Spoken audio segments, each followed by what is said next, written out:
সূরাতু জিন মাক্কিয়া। পরম দাতা ও দয়ালু আল্লাহর নামে শুরু করছি।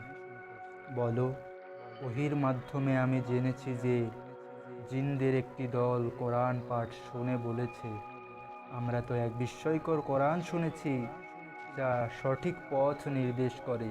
ফলে আমরা এতে বিশ্বাস করেছি, আমাদের রবের সাথে কাউকে অংশী করব না। এবং এটিও বিশ্বাস করেছি যে আমাদের রবের মর্যাদা সুউচ্চ। তিনি গ্রহণ করেননি কোনো পত্নী বা সন্তান। আমাদের মধ্যকার নির্বোধেরা আল্লাহ সম্পর্কে সীমা বহির্ভূত কথা বলতো, অথচ আমরা মনে করতাম মানুষ এবং জিন আল্লাহ সম্বন্ধে অবাস্তব কোনো উক্তি করতে পারে না।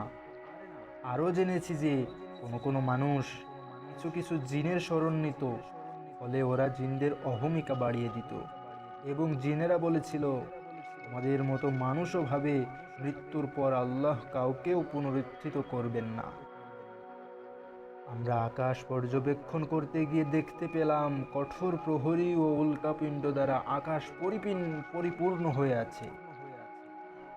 পূর্বে আমরা আকাশের বিভিন্ন ঘাঁটিতে সংবাদ শ্রবণার্থে বসতাম, কিন্তু এখন কেউ সংবাদ শুনতে চাইলে সে জ্বলন্ত উল্কাপিণ্ডের সম্মুখীন হয়।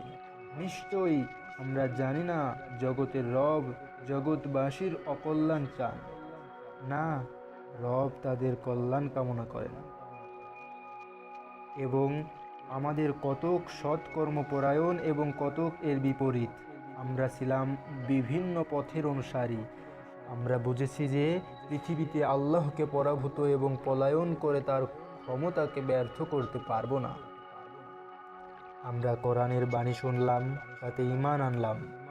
যে তার রবের প্রতি বিশ্বাস করে তার পুরস্কার লাঘবের যে শাস্তি বৃদ্ধি কোনো আশঙ্কাই নেই। আর আমাদের কিছু মুসলমান এবং কিছু জালিম, যারা মুসলমান তারা সুচিন্তিতভাবে সঠিক পথ বেছে নেয়, কিন্তু যারা অত্যাচারী তারা অবশ্য জাহান্নামেরই ইন্ধন। ওরা যদি সত্য পথে প্রতিষ্ঠিত থাকতো, ওদের আমি প্রচুর বাড়ি বর্ষণের মাধ্যমে সমৃদ্ধ করতাম, যা দিয়ে আমি ওদের পরীক্ষা করতাম।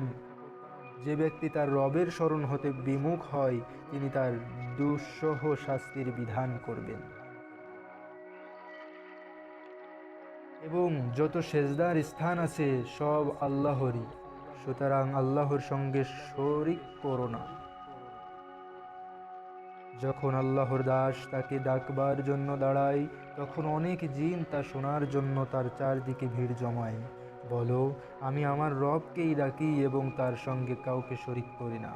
বলো, আমি তোমাদের ইষ্ট অনিষ্টের মালিক নই। বলো, আল্লাহর শাস্তি হতে কেউই আমাকে রক্ষা করবে না এবং আল্লাহর প্রতিকূলে আমি কোনো আশ্রয়ও পাব না। কেবল আল্লাহর বাণী পৌঁছানো এবং তার আদেশ প্রচারই আমাকে রক্ষা করবে।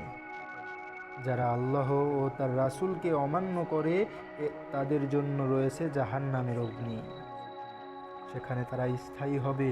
যখন ওরা প্রতিশ্রুত শাস্তি দেখবে, তখন ওরা বুঝতে পারবে কার সমর্থনকারী দুর্বল এবং কার সমর্থনকারী সংখ্যা স্বল্প।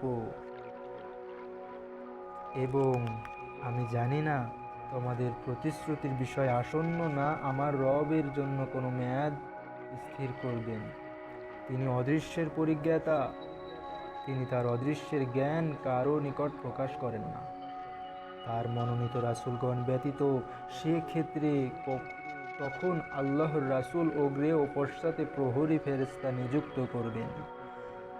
রাসূলগণ তাদের রবের বাণী পৌঁছে দিয়েছেন কিনা দেখার জন্য রাসূলগণের নিকট যা আছে তা তার জ্ঞান গোচর এবং তিনি সব কিছুর হিসাব রাখেন।